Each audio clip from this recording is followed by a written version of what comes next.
திருமணமான அந்த இளம் தம்பதியினர் அவங்களுக்குள்ள ஒரு போட்டி வச்சுக்கிட்டாங்க.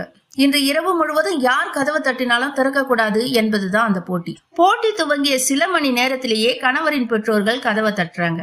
கணவர் கதவை திறக்கலாம்னு நினைக்கும் போது போட்டி ஞாபகத்துக்கு வருது. அதனால கதவு திறக்காமலேயே இருக்கிறாரு. கணவரோட பெற்றோரும் கொஞ்ச நேரம் காத்து இருந்துட்டு கதவு திறக்காததால அங்க இருந்து கிளம்பி போறாங்க. சில மணி நேரத்திலேயே அந்த பெண்ணோட பெற்றோர் கதவை தட்டுறாங்க. கணவனும் மனைவியும் ஒருவரை ஒருவர் பாத்துக்கிறாங்க.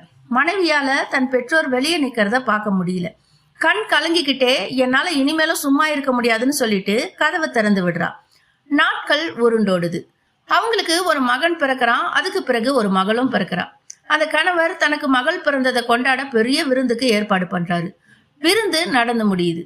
நமக்கு மகன் பிறந்த போது இந்த அளவு நீங்க கொண்டாடலையேன்னு மனைவி கேக்குறாங்க. என் மகள் தான் நாளை எனக்காக கதவை திறப்பான்னு சொல்றாரு கணவர். பெண்கள் பாசத்துக்கு உரியவர்கள்.